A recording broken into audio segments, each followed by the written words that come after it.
In the world of Whirlpool, there's a new washing machine with a gentle touch. It takes in only the water it needs, tackling a big wash with the same care as a small load, saving both time and energy. The new Whirlpool washing machine. Discover the beauty of a perfectly fresh finish. Together, Philips and Whirlpool bring quality to life.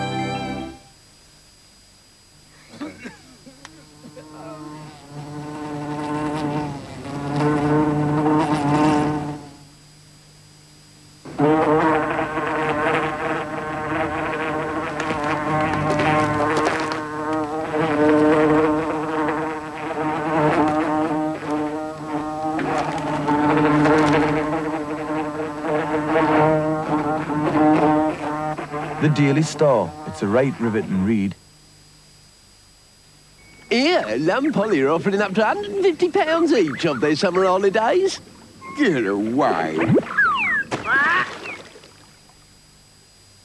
Chataway. Life chat line. 0898 900 100.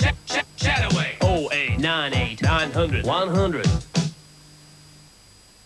This came with the post from the Inland Revenue today. Where's yours? I filed it. Behind the clock. I don't pay tax. You do. Banks and building societies take it from the interest on everybody's savings. Do they? Well, they did. But from April, if you don't pay income tax, like us, there's no need to pay tax on your savings. Looks a doddle. You filled yours in, Mrs. Efficiency. Date of birth, And then you hand it into your bank. You look good. Or building society.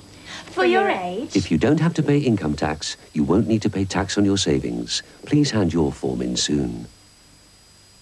It's one small step for man, one giant leap for mankind.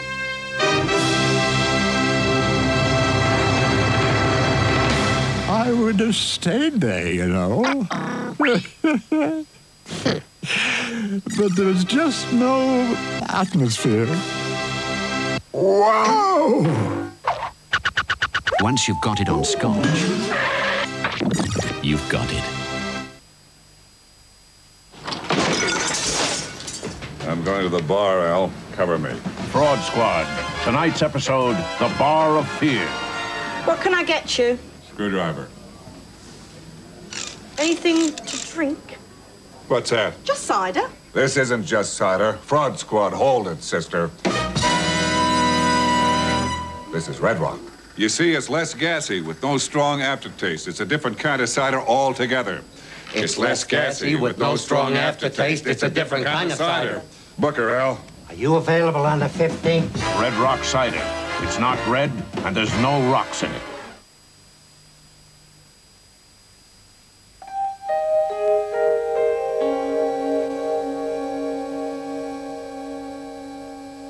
Nighttime. And the time is actually coming up to 2:05. That's where we go to Anne Lucas in the newsroom.